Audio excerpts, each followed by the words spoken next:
디모데후서 4장 9절로 13절 말씀을 함께 읽습니다. 너는 어서 속히 내게로 오라. 데마는 이 세상을 사랑하여 나를 버리고 데살로니가로 갔고, 그레스게는 갈라디아로, 디도는 달마디아로 갔고, 누가만 나와 함께 있느니라. 내가 올 때에 마가를 데리고 오라. 그가 나의 일에 유익하니라. 투기고는 에베소로 보내었노라. 내가 올 때에 내가 들어와 가보의 집에 둔 겉옷을 가지고 오고, 또 책은 특별히 가죽 종이에 쓴 것을 가져오라. 아멘. 오늘도 그리스도 예수 안에서 승리하시기를 주의 이름으로 축복합니다. 미국에서 동전 던지기로 시장을 선출했다는 뉴스를 보았습니다.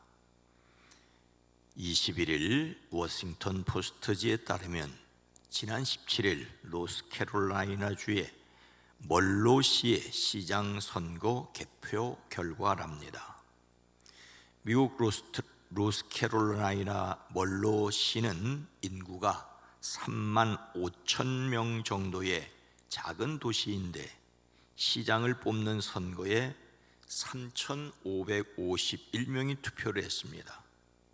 시장 후보인 로버트 번스와 밥 아나체크 후보는 똑같이 970표씩을 얻었습니다. 그런데 주법에 따르면 투표자가 5,000명 이하인 선거에서는 후보자들의 득표수가 같으면 무작위로 승자를 결정한다고 했습니다. 재검표 청구를 포기한 두 사람은 지방선거관리위원회에 출석해서 동전 던지기로 승패를 결정하기로 했습니다. 야나체크 후보가 앞면을 선택함에 따라서 번스 후보는 뒷면을 선택했습니다.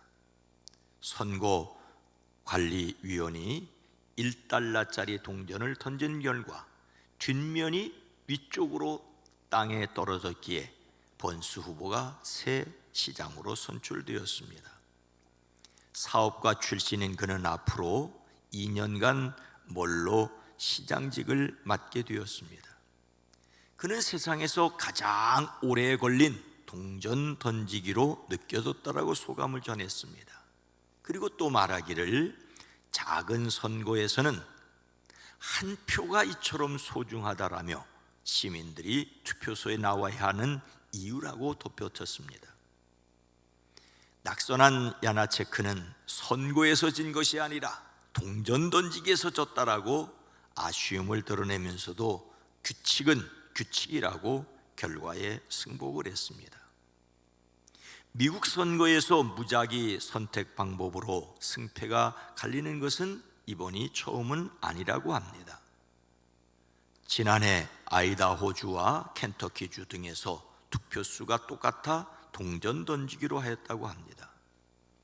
위스콘신과 캘리포니아, 아칸소주 등에서는 주사위를 던지거나 후보의 이름을 적은 종이를 필름통 속에 넣은 뒤 하나를 뽑는 방식이 사용된 적도 있다고 합니다. 메인주 포클랜드에서는 지난 2021년 시의원 선거에서 동표가 나오자 나무 그릇에 이름을 뽑아 승자를 결정했다고 합니다. 우리나라에서는 득표수가 같을 때는 나이가 많은 사람이 당선됩니다. 그러나 나이가 많다는 것이 벼슬이 아니라는 반론도 있습니다. 어쨌든 한 표의 중요성을 실감할 수 있습니다. 예수님을 담는 성품 11호로의 주제는 감사입니다. 예수님을 담는 성품으로서 감사는 다른 사람이 내 삶에 어떤 혜택을 주었는지 말과 행동으로 알려주는 것입니다. 이를 위하여 하나님의 능력으로 물건을 잘 간수한다 라고 하는 것도 있는데, 정말 작은 것이 중요하다라고 하는 것, 작은 것 하나하나에 담겨진 의미를 기억하고 그 한 표 한 표에 감사할 수 있어야 되지요. 그 작은 것이 모여 강을 이루고 바다를 만드니 말입니다. 로마 감옥에 갇혀있는 사도 바울은 믿음의 아들 디모데에게 속히 오라며 무엇과 무엇을 가지고 오라고 하였습니까? 내가 올 때에 내가 트로아 가보의 집에 둔 겉옷을 가지고 오고 또 책은 특별히 가죽 종이에 쓴 것을 가져오라. 사도 바울이 로마의 감옥에 두 번째 갇혔지요. 첫 번째는 한 사람의 로마 군인과 함께 셋집에 지내며 찾아오는 사람에게 자유롭게 복음을 전하였고, 이 기간에 골로새서, 빌레몬서, 에베소서, 빌립보서가 기록되었습니다. 그리고 무죄로 석방되었고, 그런데 네로에 의해 두 번째 투옥은 순교로 이어집니다. 이번에는 로마의 어둡고 습기 찬 추운 지하 감옥에 갇혔습니다. 이 기간에 기록된 서신이 바로 디모데 후서입니다. 바울의 마지막 서신으로 여겨지지요. 여기에는 죽음을 앞둔 늙은 사도가 자신의 신변을 정리하는 모습을 볼 수 있습니다. 또한 그가 처한 상황의 고독감과 쓸쓸함을 그대로 볼 수 있습니다. 특히 오늘 말씀에서 바울은 디모데에게 너는 어서 속히 내게로 오라고 말함으로써 디모데의 로마 방문을 적극적으로 요청합니다. 이건 서둘러서 급히 열심히 할 것을 부탁하는 말이죠. 너는 오는 것을 서둘러라, 서둘러서 도착해라, 열심히 오라는 말입니다. 이러한 요청을 서신 마지막에 너는 겨울 전에 어서 오라고 다시 말함으로써 간곡하게 부탁하는 것을 볼 수 있습니다. 천장에 하나의 환기구만 있을 뿐인 로마의 음침하고 축축한 토굴 감옥에서 외롭게 지내고 있는 말년의 사도 모습을 연상시켜주기에 부족함이 없습니다. 그런데 바울은 디모데의 방문을 요청하면서 자기에게 필요한 것을 가져다 달라고 부탁합니다. 그것은 겉옷과 가죽 종이에 쓴 책이었습니다. 여기서 겉옷은 다른 말로는 서류 가방이나 책에 덮개, 작은 가방을 뜻하는 말이기도 하지만 아울러 이 겉옷으로 사용되는 허름한 모포를 가리킵니다. 이것은 추위와 비를 막기 위해 고안된 겉옷으로 모포 한 가운데 머리가 들어갈 만한 구멍을 뚫고 그냥 뒤집어 쓰는 소매 없는 옷을 가리킵니다. 21절에 겨울 전에 너는 어서 오라고 말한 것으로 짐작해 볼 때 음침하고 축축한 로마의 토굴 감옥에서 겨울을 나기 위해 이런 겉옷이 꼭 필요했을 것입니다. 바울은 요긴한 것을 요청하고 있지요. 바울이 겉옷과 책을 가지고 오라고 부탁한 것을 미루어 그가 그것을 어떻게 다루었다고 생각을 할 수 있겠습니까?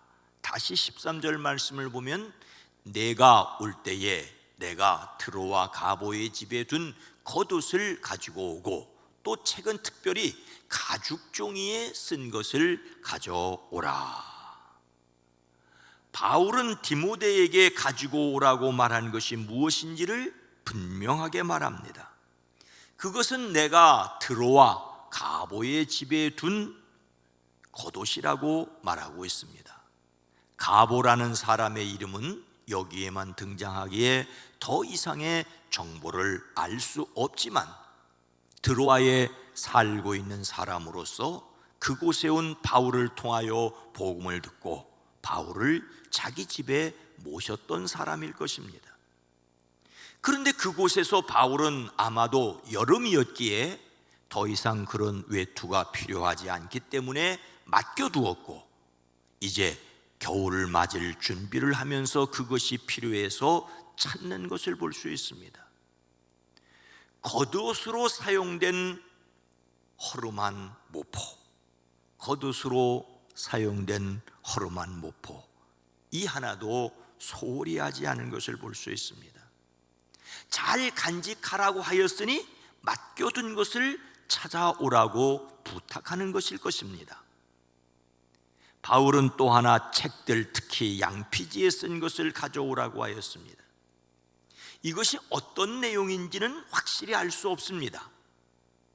특별히 가죽 종이에 쓴 것이라고 한 것으로 보아 양이나 염소나 송아지 가죽 위에 필사한 책임을 알 수 있습니다.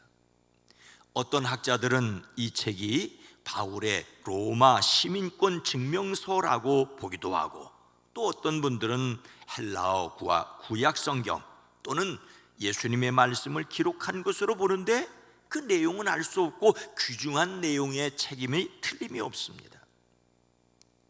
여기에서 우리가 기억해야 할 것은 바울이 이것들을 분명하게 드로아에 있는 가보의 집에 맡겨두었고, 이것을 디모데를 통하여 다시 찾아오게 하였다는 것입니다.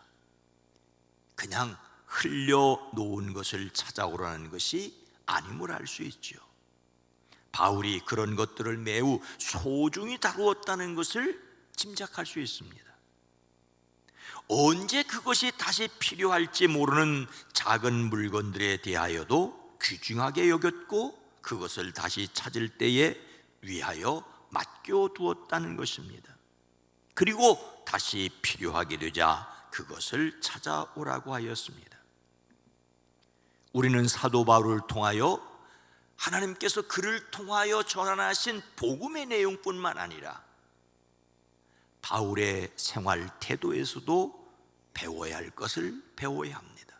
그것은 바로 작은 것을 소중히 여기는 것이지요. 물건을 숭배하는 것도 아니고 무시하는 것도 아닌 유용한 활용을 위하여 나름의 원칙이 있다면 무엇일까요? 저는 창세기 1장의 말씀을 기억하였습니다.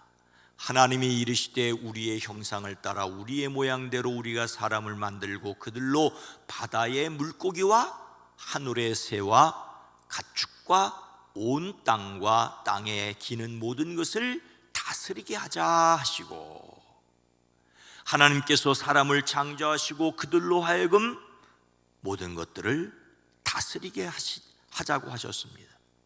여기에서 다스린다는 말은 분명히 지배한다, 받는다는 뜻이 있는 것이 사실이지만, 그러나 함부로 파괴해도 좋다는 말은 결코 아닙니다. 이 다스린다는 말에는 깨끗이 닦아둔다, 깨끗이 닦아두는 것을 말하기도 합니다. 창조 질서를 잘 보존하는 것도 하나님께서 맡겨주신 하나님의 뜻입니다. 예수님은 보리떡 5개로 5,000명을 먹이시고 그 부스러기를 모으게 하셨습니다. 바울은 낡은 겉옷을 맡겨주고 찾아오게 하였습니다. 그러니 그리스도인들은 작은 것도 소홀히 하지 말아야 합니다.